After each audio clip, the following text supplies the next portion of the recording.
கணவன துண்டு துண்டா வெட்டி வீடியோ எடுத்து ரசிச்ச மனைவி. போலீஸ்ல பகீர் வாக்குமூலம். கள்ளக்காதலனும் கூடவே கைது.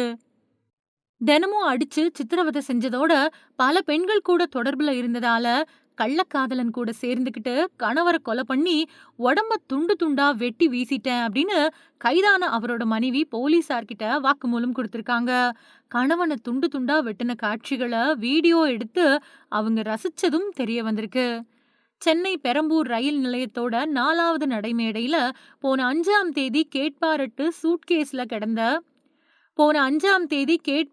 கிடந்த சூட்கேஸ்ல தலை துண்டிக்கப்பட்ட நிலையில 35 வயசு மதிக்கத்தக்க ஆண் சடலம் கிடந்தது. இந்த சடலத்துல முழங்கைகள் அப்புறம் முழங்கால்கள் வரைக்குமே துண்டிக்கப்பட்டிருந்தது. இந்த கேஸ் பெரம்பூர் ரயில்வே போலீஸ் கிட்ட இருந்து சென்னை போலீசாருக்கு மாத்தப்பட்டுச்சு. ஓட்டேரி போலீசார் கொலை வழக்கு பதிஞ்சு விசாரிச்சுட்டு வந்தாங்க. போலீஸ் கமிஷனர் அமல்ராஜ் உத்தரவின்படி தனிப்படைகள் அமைக்கப்பட்டுச்சு. தனிப்படை போலீசார் தீவிர விசாரணை நடத்தி கொல்லப்பட்ட நபர் அசாம் மாநிலத்தைச் சேர்ந்த அமீர் அலி, 35 வயசு அப்படின்னு கண்டுபிடிச்சாங்க. கொலைய பத்தி தேனாம்பேட்டை தாமஸ் சாலையில வாடகை வீட்டுல வசிச்சுட்டு வரக்கூடிய அசாம் மாநிலத்தைச் சேர்ந்த ரஹீமா காதூன், 30 வயசு. அவங்களோட கள்ளக்காதலன் அஸ்ரப் அலி, அவருக்கு 36 வயசு. இவங்க 2 பேரையுமே கைது பண்ணிருக்காங்க.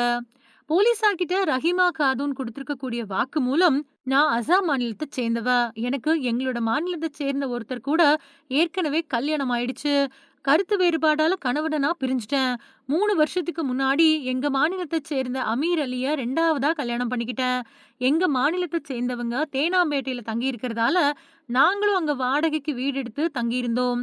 புற்றுநோய் சிகிச்சைக்காக வெளிநாட்டுல இருந்து வந்து சென்னையில தங்குறவங்களுக்கு இடத்தை ஏற்பாடு பண்ணி கொடுக்கறது, ஹாஸ்பிட்டலுக்கு கூட்டிட்டு போறது, இந்த மாதிரியான உதவிகளை செய்யக்கூடிய புரோக்கர்கள் மாதிரி நாங்க இருந்துட்டு வந்தோம். நல்ல வருமானமும் கிடைச்சது. அமீர் அலிக்கு பல பெண்கள் கூட தொடர்பு ஏற்பட்டுருச்சு. பெண்களை கூட்டிட்டு வந்து என் கண்ணு முன்னாடியே உல்லாசம் அனுபவிக்க ஆரம்பிச்சிட்டான். இத கண்டிச்சதால தினமும் என்ன அடிச்சு சித்திரவதை பண்ணான். என்னோட முதல் கணவருக்கும் எனக்கும் இருந்த தாம்பத்திய உறவு பத்தி பேசி கொச்சப்படுத்தினா. என்னோட நடத்தைய பத்தியும் ரொம்பவே அசிங்கமா பேசிட்டு இருந்தாரு. இத பத்தி தேனாம்பேட்டை ஹோட்டல் ஒண்ணுல வேலை பார்த்துட்டு வரக்கூடிய எங்களோட மாநிலத்தை சேர்ந்த அஸ்ரப் அலி கிட்ட சொல்லியிருந்தேன். அவர் எனக்கு ஆறுதலா இருந்தாரு. எங்களோட நட்பு நாளடைவுல கள்ளக்காதலா மாறிடுச்சு. வீட்டுல அவர் இல்லாதப்போ உல்லாசம் அனுபவிச்சுட்டு வந்தோம். கணவரை விட்டுட்டு என் கூட வந்துடு அப்படின்னு அஸ்ரப் அலி சொன்னாரு. கள்ளக்காதல் விவகாரம் தெரிஞ்சிட்டதால கணவர் அமீர் அலி எங்களை தீர்த்து கட்டிடுவாரு. இதனால 2 பேரும் சேர்ந்து அவரை கொலை பண்ண திட்டம் போட்டோம். 2ஆம் தேதி வீட்டுக்கு அமீர் அலி வந்ததும் அவர் கூட நைட்டு முழுக்க நெருக்கமா இருக்கலாம் அப்படின்னு ஆசை காட்டுனேன். அவரும் அதுக்காக ரெடி ஆகிட்டு இருந்தாரு. அப்ப பால்ல 7 தூக்க மாத்திரைகளை கலந்து கொடுத்துட்டேன். நல்லா மயங்கினதும் கள்ளக்காதலன் அஸ்ரப் அலிய வீட்டுக்கு வர சொன்னேன். அப்போ 2 பேரும் கத்தியால அமீர் அலியோட கழுத்துல மாறி மாறி வெட்டிட்டோம். உயிர் போயிடுச்சு. அதுக்கப்புறம் வீட்டுல இருந்த காய்கறி வெட்டக்கூடிய கத்தியால கை கால்கள்ல இருந்த தசைகளை கட் பண்ணோம். தலைய துண்டிச்சு எடுத்துட்டோம். கை காலு முழங்கால் வரைக்கும் வெட்டி எடுத்துட்டோம். தலையே இல்லாத உடம்ப சூட்கேஸ்ல போட்டு அடைச்சோம். மத்த உடல் பாகங்களை பிளாஸ்டிக் கவர்ல சுத்தி எங்க வீட்டுக்கு பக்கத்துல இருக்கக்கூடிய பஹிங்காம் கால்வாயில புதைச்சிட்டோம். தலையில்லாத உடம்ப ஆட்டோவில் எடுத்துட்டு போய் பெரம்பூர் ரயில் நிலையத்துல போட்டுட்டு தப்பிச்சு வந்துட்டோம். தலைய செங்கல்பட்டுக்கு ரயில்ல எடுத்துட்டு போய் ரயில் நிலையம் பக்கத்துல இருக்கக்கூடிய கொளவாய் ஏரியில பிளாஸ்டிக் கவர்ல சுத்தி புதைச்சிட்டோம். அமீர் அலிய கொலை பண்ணத மொபைல் போன்ல வீடியோ எடுத்தேன்.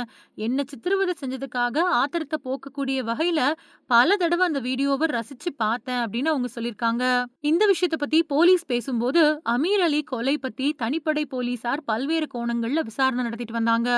அமீர் அலி ட்ரௌசர் போட்டுக்கிட்டு இருந்தாரு. அதுல பார்கோடு இருந்துச்சு. அது வாயிலா அந்த ட்ரௌசர் சென்னை கொளத்தூர்ல இருக்கக்கூடிய கடை ஒண்ணுல வாங்கினதை கண்டுபிடிச்சோம்.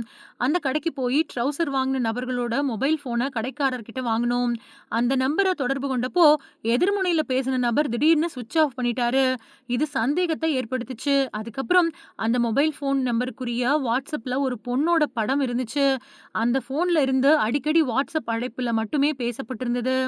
அந்த மொபைல் போனோட நம்பர், டவர் லொகேஷன் தேனாம்பேட்டை அப்புறம் டி நகர் மாதிரியான பகுதிகளை காட்டுச்சு. இதனால அந்த பகுதியில ரகசிய விசாரணை நடத்தணும். இதுக்கிடையில இன்னொரு தனிப்படை போலீசார் அமீர் அலியோட உடம்ப அடைக்கப்பட்டிருந்த சூட்கேஸ்ல தரமணில இருக்கக்கூடிய அப்பல்லோ ஹாஸ்பிட்டல்ல யூஸ் பண்ணக்கூடிய சிவப்பு அப்புறம் மஞ்சள் நிற உறை ஒண்ணு கிடந்துச்சு. தீநகர் சரவணா ஸ்டோர் பையும் இருந்துச்சு. இதனால அப்பல்லோ ஹாஸ்பிட்டலுக்கு போய் அந்த மாதிரி சிவப்பு அப்புறம் மஞ்சள் உறைய கையாளக்கூடிய ஊழியர்கள் கிட்ட விசாரிச்சோம்.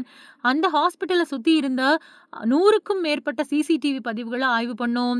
அப்போ சந்தேகத்திற்கிடமான ஆட்டோ ஒண்ணு பெரம்பூர் ரயில் நிலையம் நோக்கி போனது தெரிய வந்துச்சு. ரேபிடோ, ஓலா, ஊபர் வாயிலா அப்பல்லோ ஹாஸ்பிட்டல்ல இருந்த முன்பதிவு செஞ்சு பெரம்பூர் போனவங்களோட விபரத்த சேகரிச்சோம்.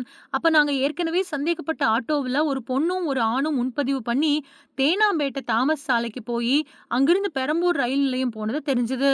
அந்த ஆட்டோ ஓட்டுநர பிடிச்சு விசாரிச்சப்ப தான் ரஹீமா காதூன் அப்புறம் அஸ்ரப் அலி பத்தின தகவல்கள குடுத்தாரு.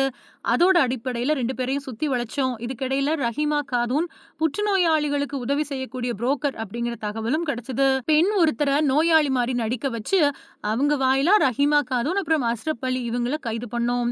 கொல்லப்பட்ட அமீர் அலியோட தலை செங்கல்பட்டுல மீட்கப்பட்டுச்சு. இதர மிச்சம் இருந்த பாகங்களையும் மீட்டிருக்கோம். 2 பேர்கிட்டயும் தொடர்ந்து விசாரணை நடக்குதுன்னு சொல்லியிருக்காங்க.